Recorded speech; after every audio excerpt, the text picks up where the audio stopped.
watching the It's Her Time podcast with Cody and Jess. Hi, welcome back to the It's Her Time podcast. My name is Cody Sanders, and I'm a holistic health practitioner and functional nutritionist and the host of this show. Today's episode is all about how do we know if we are in perimenopause. Now, perimenopause is a stage of life that every woman is going to go through. And actually, you can experience it as young as 35 years old. Most women experience it around their late 40s, but more and more women are starting to experience it earlier. And they're always asking me, how do I know if what I'm experiencing is perimenopause or is it something else? On today's episode, I've invited a special guest, another functional nutritionist, Jennifer Woodward, to come and help us have an amazing conversation all about this, sharing all kinds of tips and tricks and all the things that we need to know to understand our bodies better. But before we go into this episode, let's have a Mixers Girl say. All right, on today's Mixers Girls Say, I'm excited because I have Bethany with us. Bethany is over our social media and our PR over at Mixers, and we thought it would be fun for you. I know that when we've had some of the girls on our team get on before, a lot of you have mentioned that you really like getting to know who's behind the scenes at Mixers. So I wanted Bethany to just kind of be the Mixers girl that's going to say, her little story behind Mixers, how she found Mixers, and anything you want to share. Yeah, of course. I found Mixers through Instagram, through social media. I was a big fan for a long time, ever since you guys really started. I don't remember the initial time that I found you guys, but I had been following you for over a year before I started at Mixers. Okay. And I had two friends that already worked here and they loved it. But outside of that, I just was a big fan. I love pink. It's always been my favorite color. And it's not a prerequisite. You don't have to love pink to work at Mixers. But then also I was so passionate about women's health. I studied PR in college, but many times I thought to myself how badly I'd love to study public health or nutrition. I realized I love the field of PR. I love the creative side. And so I wanted to kind of use those skills in kind of the women's health space. And so when I graduated, I just was looking for that perfect little blend. And somehow Mixers was hiring for the perfect role that just fit my experience and my passion. And it just was completely meant to be. When I first applied, maybe it's false confidence, but I just felt like that is exactly where I need to be. It's not false confidence. You can see it through our social media feed that there's a lot of passion behind what Bethany puts out there. And I think she does such a good job of telling our story and helping all of us to be able to have these little snippets of what Mixers is and what it can do for each of us. And as a community, how we can feel connected. So I love Bethany and I'm so grateful that she's part of our team. Thanks for joining us on a Mixers Girls Say. Yeah. Mixers is a company made for women by women. Each of our products have been carefully and lovingly crafted to support you in all stages of your life, providing you with the optimal health you deserve. Each ingredient we handpick is 100% all natural, backed by science, and chosen specifically to better your life physically, mentally, and hormonally. Each product empowers your body to take charge of its monthly hormonal shift and flows, empowering you to live life to the fullest. Let Mixers take care of your needs from sunup to sundown, and you take care of the rest. Check us out at mixers.com, Mixhers.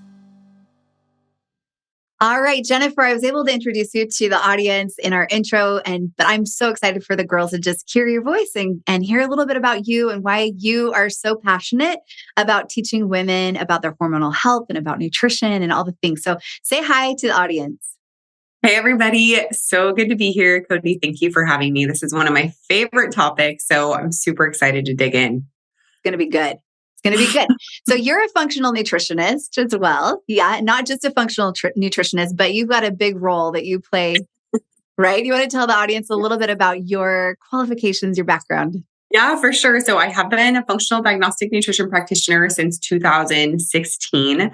I do work with perimenopausal women in my private practice. And I also am the past director of the AFDNP, which is the Functional Diagnostic Nutrition Professional Association. So that was really fun. We grew it to over 900 members during my time there. And I love getting to work with other, functional nutritionists. That did kind of spawn off what I do now, which is FDN business school. So now I help other people just like us start their FDN businesses. And that's just been a joy and a pleasure too. Just too much fun. It's so much fun. It's so rewarding. And for all of you girls that are always asking me, how do you get into becoming a functional nutritionist? I'm so excited that you get to meet Jennifer, and you're going to want to make sure that you go to our show notes, you connect with her, and going through her program. The program is going to be life-changing for you and for the people that you eventually will be helping and serving. So yeah, today's episode, we're going to be diving into kind of all things perimenopause. There's so many things that we could talk about.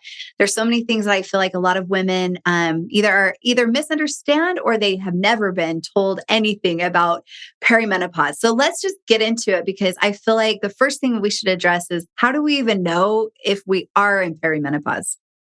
Yes, 100%. So this is what I tell my girls, around the age of 35, you're naturally going to start entering perimenopause. Peri just means around. So this is the time around menopause. And it really is this kind of slow transition for most women. It takes about 15 years for you to kind of slog through those perimenopausal times. So what is notable about perimenopause is women will start to notice their period becomes a little bit more irregular. That can mean heavier. It can mean lighter. It can mean blood clots start to appear. It can also mean that your period comes earlier or comes later, like just any sort of weird periods, that you can attribute to nothing, like not being on birth control or anything like that, are generally a sign of perimenopause. And the reason that is because your estrogen levels start fluctuating wildly in perimenopause and progesterone levels start to decline. So that's the first thing we see for most women. They notice that change in their periods because we're cyclical creatures and we know we're having our periods. But things that can happen, you can start to lose sleep and become more of an insomniac. Your mood can really start to tank a lot, especially as progesterone goes down. We start to see a lot of women manifest with anxiety and depression around that time. I see a lot of digestive disturbances creep in around this time, like increasing food sensitivities and bloating and diarrhea and gas and all those fun things. So fun. It's really just, I kind of call perimenopause like the WTF time. You're like, yes, it is. What happened? Yeah, what is going on? Because you'll be going along periods, at least it was for me. I was just kind of like, periods were regular. I really didn't have many cramp issues or anything like that. They'd last about 4 days. They would just happen. I didn't really pay much attention to them. And then I don't know about that magical age of 40. That's when all of a sudden, like, I was WTH, like what the, like what is going on? Because I started with the insomnia and I didn't really chalk it up to hormones, even as a practitioner. It's just funny how sometimes there was this little disconnect even with me. And I chalked it up to having teenage kids and stress that, running a business and, all the things. And then I started getting into the really crazy, sporadic periods, heavy bleeding, all of that.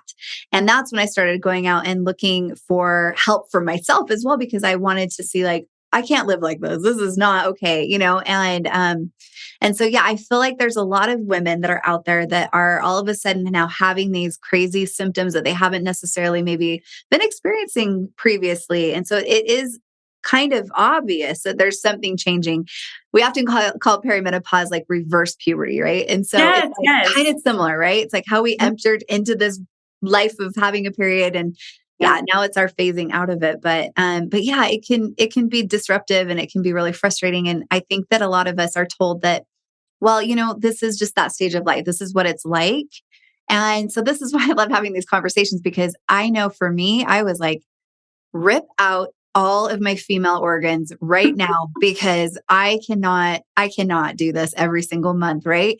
I was like, so about like just signing myself up for that. But luckily, because of the functional nutritionist background, I was like, wait, that's such a symptom-based approach. And so luckily I didn't do that. And now I just have great periods that happen just like they did before. And I'm, 50. So, hey, 10 years later. Yeah. Love it. So it can be done. There's so many of us that are kind of taking that proverbial bull by the horns, and realizing, gosh, there's so much that we can do on our side to really ease that transition through perimenopause into, relatively gentle menopause time too. Like this is the time where we set the stage to having, like pleasant, menopause. There are lots of third world countries where menopause isn't even it's not a term. People don't Right.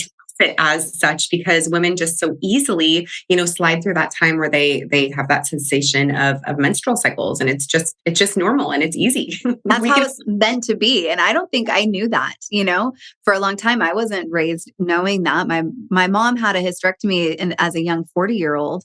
My sisters never talked about it. So I never really knew, that that's just not how it's supposed to be. But it is good to know that, yeah, it should just happen gradually and naturally without a lot of fanfare and suffering. And so, yeah, so I love that we can share that good news. And of course, we're not going to just tell you the good news. We're going to dive into today and talk about how do we make that actually possible? What is it that you teach your clients, what has worked for you, and I'll share as well. But yeah, what is it? Where do people need to start? Why are they having such crazy symptoms? What's happening?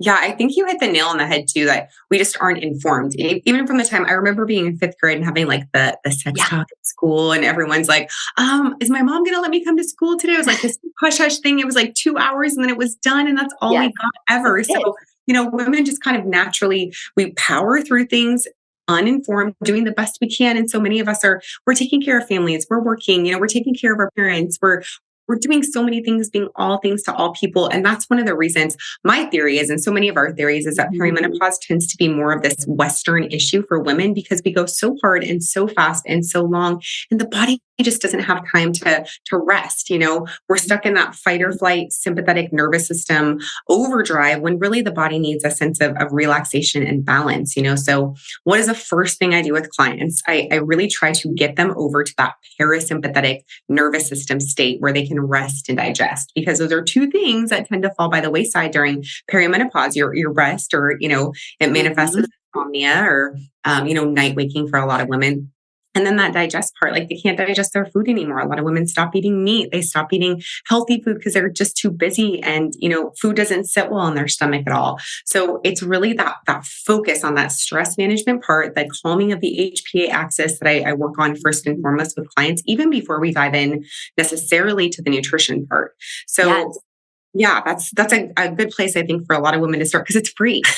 Yes, it's free. And I think we don't do what we should be doing to help address stress. We kind of just, again, think it's just how life is. And it is, you're right. That stage of life is usually when you're raising kids. It's usually when you're busiest in your career. It's it's a crazy time of life. But taking stress management and making it a priority is some of the best medicine that you can possibly give yourself, because as we talk about on this podcast so much, stress plays a big role when it comes to our hormone balance and our ability to handle the stresses that are coming to our life. Because whenever our stress hormones are high, our sex hormones are going to go low. And already this stage of life is when we're already seeing a depletion in our progesterone production. And if the cortisol level, hormone's super high, that progesterone is going to be nowhere to be found. And so you're not going to sleep. You're not going to be able to feel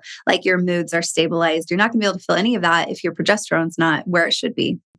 Yeah, 100%. And, one of the reasons also we theorize that so many women suffer from really intense perimenopause symptoms is because they've been kind of laying the stage for that time for decades, right? Mm-hmm. We have early teens or late teens or 20s, even our early 30s, where we're not sleeping enough. We are over relying on caffeine and alcohol and sugar. We're over dieting, so we're not eating enough. Our bodies are not nourished. We're definitely over stressing because we're trying to do all of those things. And then so many of us are on birth control because our doctors tell us, hey, this is how you can manage acne. This is how you can manage bad periods. This is how, of course, you can prevent pregnancy. And so in my practice, I would say 90% of the women that come to me have been on birth control for a decade or longer. And what does birth control do? Well, it shuts down your body's natural supply of progesterone. That's what it's supposed to do. Yep.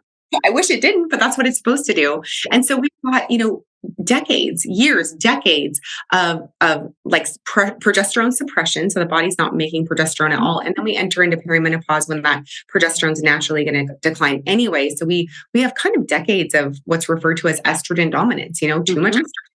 Especially if you're on that birth control and you are exposed to that synthetic estrogen that's just kind of compiling and compounding in the body and in the tissue, it can really make perimenopause symptoms awful to deal with. Again, the sleep and the PMS and the heavy periods and digestive and weight. We can't not talk about weight today, Cody. Oh yes, we will definitely talk about that because I know that for me, that's like been one of my biggest, frustrations during perimenopause is just the crazy, like my body's not responding how it used to nutrition and exercise and things like that until you start to figure out how to work with your body. But we'll get into all of that. So, but yeah, I wanted you to continue talking about, all of these things. And birth control is definitely something that I feel like there is a lot more education that needs to be had about this, because I know when a lot of the clients I was working with in my practice, that's exactly right. They were given birth control like it was handed out like candy because it was the solution for every hormone issue, or even not a hormone issue, even though it is, but like, acne, depression, anxiety, all of these things. And then whenever a woman goes on to that birth control, they're basically putting themselves into induced menopause. It's shutting down hormone production. And so yeah, it's definitely not setting us up for success. It's not for sure helping to heal a hormone imbalance issue or the root cause of the hormone imbalance issue. So I'm glad that you brought up birth control because I feel like that's something that a lot of us get told to use, and it's not something that's doing us any favors. No, definitely not. And people ask, like, well, what if I legitimately need birth control? Like, what if I'm prevent pregnancy? And so there's some really great options, ladies, for you. Of course, natural family planning, the fertility awareness method. There's a fantastic book written on the fertility awareness method. You can become really proficient in that yourself, even without a practitioner. There's some cool new options like Daysy, DAYSY, that tracks your body's own basal temperature, so you can tell when you're ovulating. And actually, I love my Aura ring, and Aura just integrated. Aura just integrated with a new company that allows you to track your basal body temperature with your Aura ring that tells you when you're fertile. So, with a little bit of time, a little bit of effort, you can definitely go ahead and like really take charge of your fertility if you're using the pill for that reason. But if not, ladies, like let's explore the other options that you have, especially for things like acne or cruddy periods or sleep. Yes. Absolutely. And, I think that what you're talking about, the app is called Natural Cycles. I've talked about it here on this podcast, and I wish we were sponsored by Aura. Both of us could get, a little sponsorship from that. Maybe you are. But yeah, having that understanding of what's going on with your body. So first of all, we recommend, even if it's not on an app, in just a little paper journal, like start tracking your cycle and getting to know your cycle. Because like you said, like Jennifer said at the beginning of this, usually some of the first signs of perimenopause is that the cycle becomes a little bit more irregular. And if you're not tracking your cycle, then you're not going to really notice that, when you could really do something to prevent any of the, it's going to be a little too late, maybe not too late. It's never too late, but you know what I mean? Like you might suffer for a while when you didn't have to, because if you were tracking your cycle, you would actually know and recognize that some things were shifting, and you could take some actions to help, address that and address the root causes of that. And so I love that. We also at Mixers have our own period tracking app that's free. And it's really great. We try to make it so that it's so user friendly, so that it's fun. You can track your cycle. You'll know what stage of your cycle you're in. And then you can track other things as well, other health markers as well, so that you really get to understand your body. It's just a great tool to have. But with that being that on Mixer, I did not see that. So cool. I love it. I know. We just released it this year. So it's not, a very, people, it's doing really well. We get a lot of people that are downloading it, but we still need to talk a lot more about it. But it's just another tool. That's what we're all about. We want to provide really great tools, make this as easy and fun and doable to, do every single day as consistently as possible. So learning about your cycle, that is a key in helping to help make perimenopause a much more gentle journey, right? And then dealing with the stress, it kind of helps with that. And the birth control option of that, we really can only get pregnant one day a month, and we don't know that. Why are we taking a medication every single day of the month? It's totally causing all kinds of side effects that we shouldn't have to be dealing with. So Amen, sister. I know I could go on. I could preach and preach and preach about this, but I love having you on here with me to talk about it. So yeah. So, okay, let's continue on. So you talk about this stress. That's like the first thing that you address. What are the things that you tell people to do to help address stress? Because I mean, it's hard. Stress is it's just part of life, like, right? But what can we do?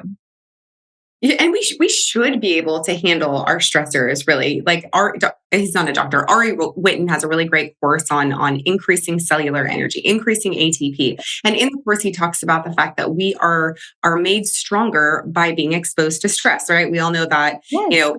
illustration with the butterfly as a caterpillar having to get out of the chrysalis, and that is what allows it to become a butterfly, right? So we almost have this over reliance on getting rid of stress in our environment. We're like, one side of the coin or the other instead of just this balance that we're supposed to have.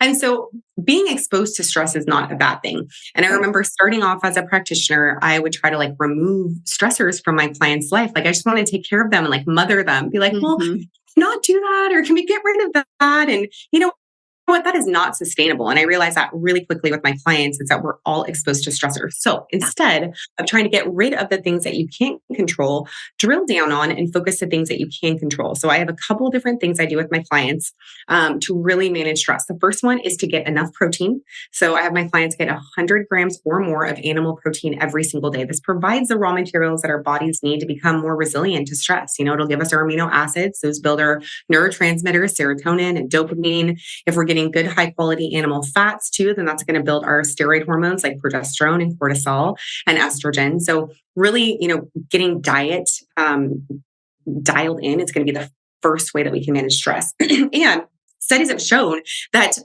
what lowers cortisol, if you have elevated cortisol, eating lowers cortisol. If you just get food in your body, then your cortisol level is naturally going to fall just a little bit. Yeah, it's a safety signal to you. Like you're not in danger if you're able to sit down for a meal, So yeah, it makes sense. Yep.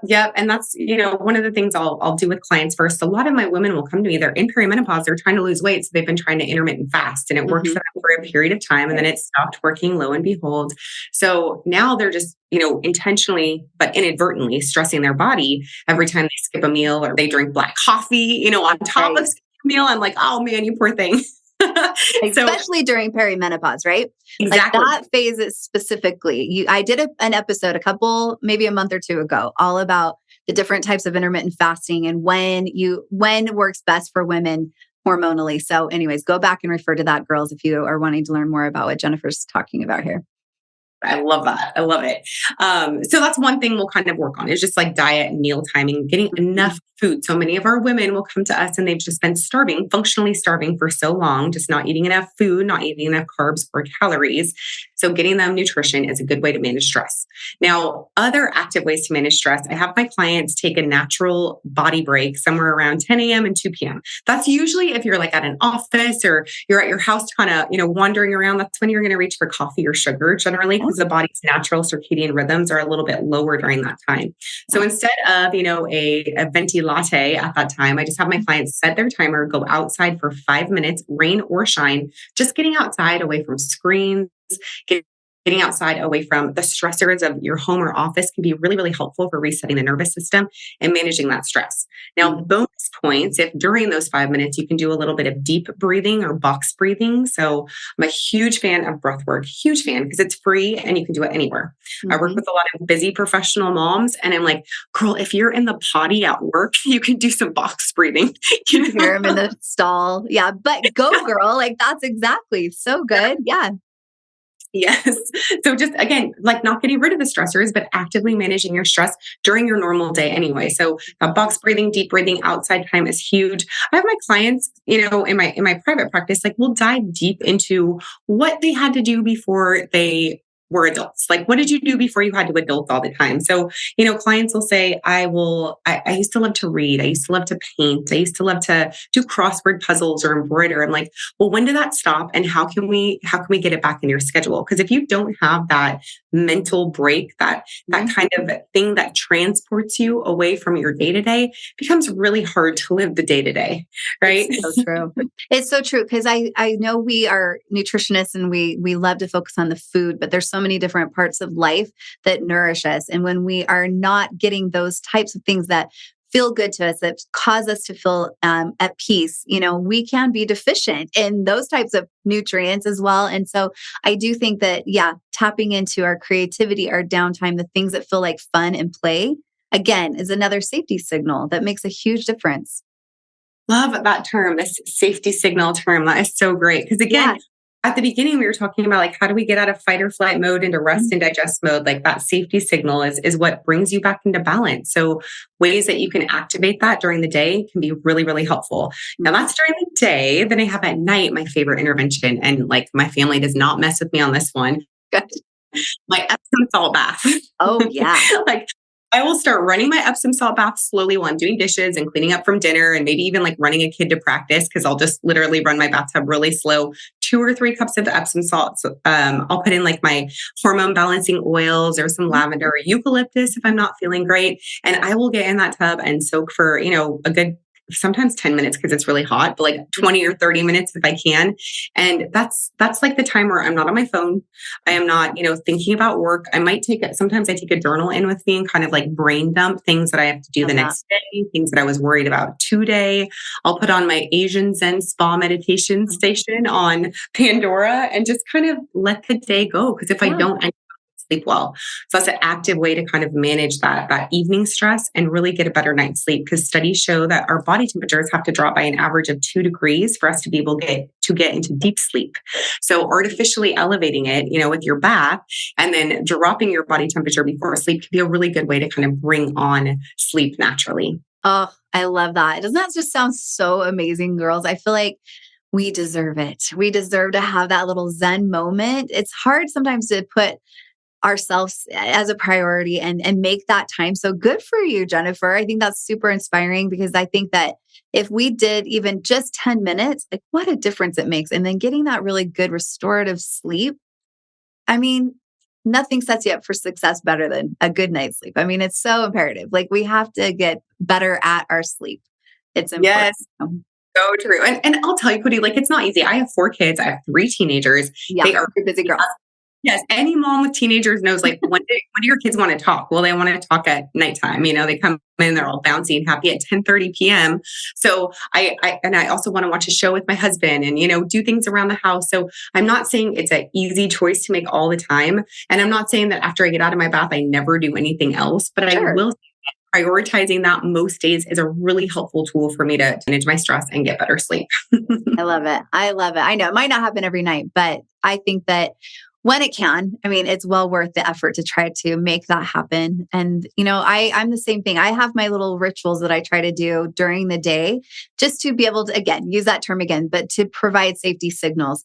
And I love that you have implemented this, and this is a priority for you and your clients and everything to really focus on, because, I think a lot of times when we are dealing with imbalance, that it's because we have been removed from nature. We've been removed from downtime. Our lives are so, they're all indoors. It seems like we're exposed to artificial light. So our circadian rhythms are going to be messed up.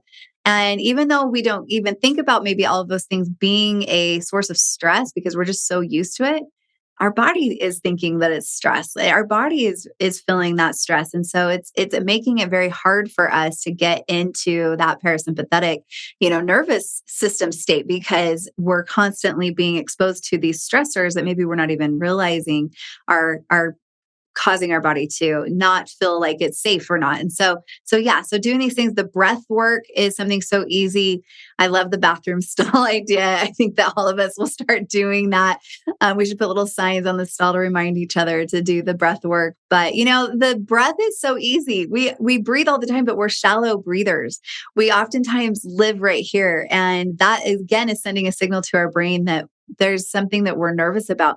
If you can try to get into that deep breathing where the belly breath, is happening, it actually will help to massage and stimulate our vagus nerve, which is our, nerve that helps to put us into that parasympathetic state.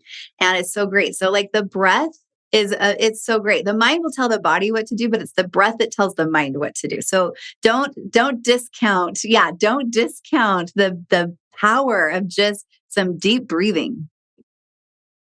Yes, it is so. And ladies, even right now, sometimes I'll be on a call with a client and I will tell them, okay, I can tell we just need literally a breath. And so we'll do one box breathing session, and instantly, even me, while I do it with my client, I can tell like my body is safe down out of that fight or flight. It's just such a great tool. So anyways. Should we do it?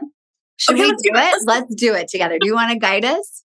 Yes. Okay. So we'll do box breathing. So we're going to breathe in for 3 seconds, hold for 3 seconds, breathe out for 3 seconds, and hold. Are you guys ready? Here we go. Let's do it. Okay. 1, 2, 3. Hold.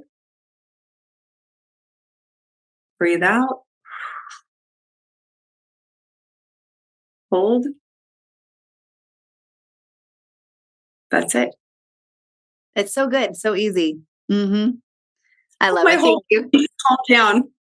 Yeah. And so I'm just going to encourage all of you girls that are listening for the rest of this episode, see if you can kind of keep that rhythm of breathing going. So whether you're driving in the car, whether you're sitting at home watching us on YouTube, see if you can keep doing that and just notice that calm energy. It's like this euphoric kind of energy that comes over you when you just connect to your breath. I love that. All right. So back to perimenopause. All of this has to do with perimenopause. Right? We're gonna help reduce the stress. And then the second thing that you address with your clients is what? What's the next step? So as an FDM practitioner, our framework is called the DRUS protocol. So we work on diet. So we talked about protein. We work on rest. So we just talk about breath work. The next 3 parts of the DRUS protocol are ESS, which are exercise, and then stress management and proper supplementation based on lab work, functional lab work. So the exercise part's huge. And this is where we might tend to ruffle a little feathers, because I tell my women in perimenopause, let's cancel your Orange Theory. Let's cancel your CrossFit. Let's get all that money back that you'll be spending at the gym. And now we can start, investing in maybe some massage, some pedicures, maybe like a bar studio or Pilates studio, because that chronic cardio is just really making things worse, right? We tend to see a lot of either really high or really low cortisol levels in perimenopause as a result of that HPA axis dysfunction just catches up to us in our 40s and 50s. And so kind of continuing to what's referred to as like whipping your adrenal glands, like a body that's just already super tired and underslept, just by adding that cardio exercise, 3, 4, 5, 6, 7 times a week. I have clients that are like, don't you dare take away my Orange Theory. I'm going 7 days a week. I'm like, girl, let's look at your Dutch test. Like, let's see what your cortisol levels are like and your adrenaline levels are like before we make a decision to keep going for another month, right? So really focusing in on perimenopause, strength training is going to be important for women. So we sort of talked about this a little bit at the beginning, Cody. You were like, weight gain during perimenopause was one of your first kind of symptoms. And the average woman in perimenopause gains between 5 and 11 pounds without changing anything. She doesn't change her diet. She doesn't change her exercise pattern. So it can be a really confusing time for women, right? Can you see this? It's like, I got to get my fly swatter. All right.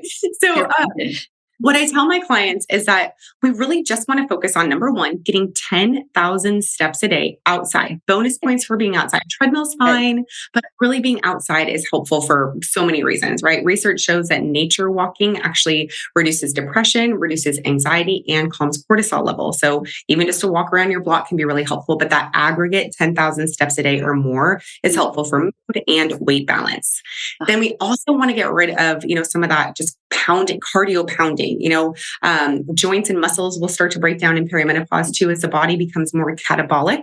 So we'll break down our own muscle, we'll break down our own tissue if we are, outputting too much cortisol for a period of time, because cortisol in and of itself is quite catabolic. So your body will start kind of eating itself if you don't have enough of the good raw materials. So I also really encourage my women, add in strength training. My goodness, now is a time to start building really like bone density. Many of us will produce bone density in perimenopause. And we want to also focus on building muscle, retaining that muscle. Can we pause for a second? Yep. Because I just smash that sucker flat. I cannot believe this is the most persistent client I've ever seen in my whole life. I love that you have a little racket right there handy and ready to go. All right. We'll just edit out if it lands on my face again. If it's buzzing around me, it's fine. But if it lands on my face, it just kind of bothers me, Yeah. And we can stop whenever. Don't worry. I get it. That's way distracting. So, okay. Do you remember what you were saying? I'm sorry. Yes, I do. We were talking about strength job. Okay. Yep, I remember. So just strength training in perimenopause is going to be really important because you are trying to rebuild that bone density. And you also want to create new muscle mass so that you can preserve the muscle you have and continue to keep a level of body composition that you're happy with. Like we don't want to be flabby in perimenopause and beyond. And so working on, heavy lifting really for women, not light weights, like actually working with someone and getting into some heavy strength training 2, 3, 4 times a week can be very, very helpful for many things, weight, bone density, sleep, libido, even as the body starts churning out more testosterone, right? Absolutely. And I always say that like muscle is our longevity organ. So the more muscle mass you can have, the longer your lifespan is going to be and the better quality of life you're going to have. And as we hit that 35 years, that's when our bodies does start to cannibalize our own muscle mass. And so it's something that we do want to prevent. And you can, through strength training, you can give the signal to the body to not necessarily go after muscle as its source of backup fuel, right? And so it sends a signal that muscle is important, help to maintain it, and preserve it. And it also is going to help to just do so many great things metabolically for us. It's going to help us to be able to have a higher metabolism, burn fat more efficiently, help to keep blood sugar balance, all of these things that are so important that do become a problem as we start getting into perimenopause. It's something that becomes maybe a problem that maybe it wasn't before, but now it catches up to us once we start getting to our 40s and 50s. And so it's so important to strength train. I just think that, I used to tell my clients, like, I want you, because some of my clients were so obsessed with the scale. Every day they'd get on the scale in the morning and it would either determine if they had a good day or a bad day, right? And I'd be like, This is the deal. I want you to actually weigh as much as you possibly can on the scale. I want as many pounds on that scale as possible, but fit into the clothes that you want. Like fit into the smallest clothes that you want, but weigh the most on the scale because that's so ridiculous. Like, you know what I mean? Like the more muscle mass we have, actually the leaner we will look and the will fit better in our clothes. It's not really the number on the scale anyways. I can go again on another little tangent. Oh, that's beautiful. So well said. I love it. Love it. Love it. Yes. And I think in perimenopause too, a lot of us women, like we are starting to reframe things in our minds. We're starting to become the people we've always wanted to be just naturally. Like that's what happens in time. And so I think that, making that shift and not worrying so much about what the scale says, even what we look like, but more, what our bodies can do, these amazing, machines that we have that can take in food and output humans, I know. Amazing, right?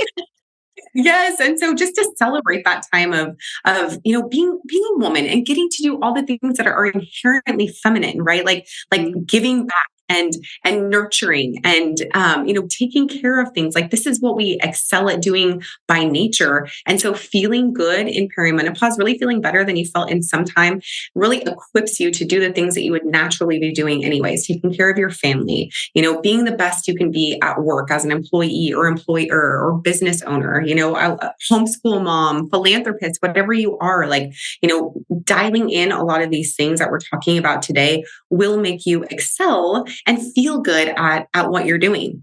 Yeah. I tell my clients, oh yeah. Keep going. I'm just like, keep going. I just tell my clients a lot, like, there's no magic. Like everyone knows what to do. Everyone knows they should not eat crap and they should eat good food, right? Like no one's going to dispute that. I tell people there's not magic in like a particular diet. There's not magic in a particular single exercise or even like getting like a great night's sleep. The magic is building the resilience through commitment and through habits so that you feel good enough to make wise decisions when it comes to your nutrition and your movement.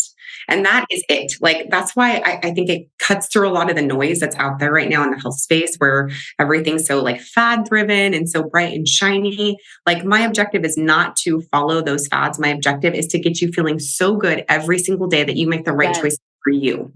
Yes. And naturally, like helping to support your own body's, ability to feel its best. And so I love that. When you see these little fads, I love that. You just know you do the opposite. It's usually going to be the best thing because, they're hopping on the bandwagon a lot right now with like Ozempic and all of these other, things that are out there that are meant for people with diabetes. And unfortunately, I don't know about you, but I'm, meeting with women that are now telling me about all of these issues now that they're having because they wanted that weight loss, because they felt so frustrated with weight loss resistance. So I get it. I totally understand like the desire and the frustration and just wanting some quick fix, to help with that. But again, because our background is to address the root cause of, noticing that like the weight gain or the weight loss resistance or the insomnia or the low libido or all of these things are symptoms of perimenopause during this time because of our hormones starting to diminish. And so if we can instead just look and see what the cause is and then do things that help to support maybe not having such a drastic drop in these sex hormones, but helping that to become more of a steady decline where we can just enter into menopause, just gracefully and feel like we're thriving through it all. Yes, thriving is a beautiful word. And I do think that there's a really beautiful way to support your body because you're totally right. It's kind of like this, slow downward progression of things like progesterone. And sometimes, obviously estrogen too, because you can't enter into true menopause until your estrogen levels have declined. But I almost got it, the body's just doing this balancing act as those hormones are moving down. As progesterone and estrogen lower, can you support the body through building more DHEA and testosterone? Can you support the body with managing cortisol levels so that you feel a little bit more balanced? Can you look at your neurochemistry and figure out like what are your dopamine and serotonin receptors doing and how can you maximize, just really feeling good without needing drugs or without needing weight loss, a shot like Ozempic. I just want to touch on this for a second because so many people ask me about it. I just think it's such an interesting topic and guaranteed like 80% of your listeners today have like either they know somebody on it or, they've thought about it themselves. I cannot believe the amount of women that are ready to drop $1,000 a month on a shot to make them skinny. But here's what the research shows, and let this be encouraging to you ladies. The research does show already, we're having studies come out that show the same enzyme that's activated with Ozempic, the PYY, the body has this enzyme called PYY that's activated when you take that Ozempic shot. It slows down gut motility and makes you feel a little bit fuller. The same enzyme is activated when you eat a sufficient amount of protein. So if your diet is up to 43% protein, that's a lot of protein. Most women eat like about 18 to 20% protein. But the higher you can get your protein, again, the research shows up to 43%, that same enzyme's activated and the body becomes just as satisfied as it would be if you were taking Ozempic. So that's free advice for you. You can save $1,000 a month. Just go get a little bit more grass-fed ground beef and have the same effects that you would have, with a relatively unknown kind of dangerous drug. Yes. And there are some things that are coming about that are not looking good. So I just can't not warn people that there are definitely side effects to this quick fix of getting a shot, every single week. And also just really uncomfortable side effects that you deal with on a daily basis when you're getting this every week. But yeah, doing things where you're working with your body's own natural function, that is always going to be the best bet. And it's as effective, girls. It's something that's easy. It's just, as you get into perimenopause, I know Jennifer kind of mentioned this. It is a time of life. It's a stage of life when it is going to be a little bit more important to emphasize getting in more protein. You might be eating more protein than you did in your earlier years, but as perimenopausal women, it does so much for us. It helps to stabilize our hunger hormones. It's also going to stabilize like our insulin and blood sugar and all of this. And so it's going to help to also help us to feel satiated. It's going to support that muscle mass, keeping that muscle mass safe. All of that is just, it's going to be a key. And I know that the women that I've worked with that have prioritized protein intake, and usually it is right around that 100 grams, but everybody's a little different. You can have either a practitioner or a trainer help kind of figure out for you what would be the right, if you're really wanting to keep track of where your grams of protein should be. Depending on your size, it will determine that for you. But when they're prioritizing the protein intake, they're prioritizing the strength training, even just those two things right there. That basically gets rid of the symptoms that so many of us suffer with right there, So like you said, we just saved you $1,000 a month. So you're welcome. There you go. And how easy is that? You don't have to make a list of 10 things to do every single day. There's 2 things you have to do. Bonus point for that third if you throw in breath work. But really, it can be simple. Like we make it really complicated. It becomes very confusing again, because there are just so many voices out there. Yeah. But we can make this transition as simple as possible. It doesn't have to be super complicated. Protein and powerlifting, girls. Protein and powerlifting, and a little breath work outside for bonus. Yes. I love it. This is such a fun conversation. Thank you so much, Jennifer. I love having you on here. You're just a wealth of knowledge. And for all of you ladies that are listening in, I'm going to absolutely put all of the ways that you can connect with Jennifer in our show notes so that you can connect with her, pick her brain, learn from her, and just enjoy her fun personality and all of that. And if you're interested in becoming a functional nutritionist, then this is a good way to go, an amazing certification program, because we are in need of more functional nutritionists that are out there that can help serve women so that they can feel their best. As far as if you are in perimenopause, I know you're going to ask me which of our mixers products I would recommend. Her Time is the product that I designed specifically when I entered into perimenopause to help support me from a nutritional standpoint, to give me all of the key nutrients that my body needs in order to support my body's own ability to produce optimal levels of progesterone, to help my body better be able to handle stress by giving nutrients that support the adrenal system, help to reduce cortisol, and all of these things. And it also helps with detoxification so that we can balance out that estrogen dominance that we just talked about. So important. So use nutritional supplementation and get that powerlifting and protein in. I love it. Breath work and outside too. I love it. Anything else you want to add, Jennifer, before we end this episode? No, this has just been so much fun to get to talk with you about perimenopause. Cody, thank you for having me. Guys, thank you for listening. Love to chat with you more if you have any questions on perimenopause. And Cody, I'm going to be trying that Her Pleasure next, I think. That one looks pretty good. I know. It's a great one, especially again, in this stage of life. So we'll make sure to send some to you for a thank you. So thanks for being a guest. I love, and then you'll have to report back and let us know. You got it, girl. All right. Sounds good. We'll have to have you back again as a guest again. All right. Until next time, girls, I hope you have a very happy and healthy week, and just keep being your body's own best health advocate, because we know our body's best and we deserve to feel our best. All right. See you next week. Bye.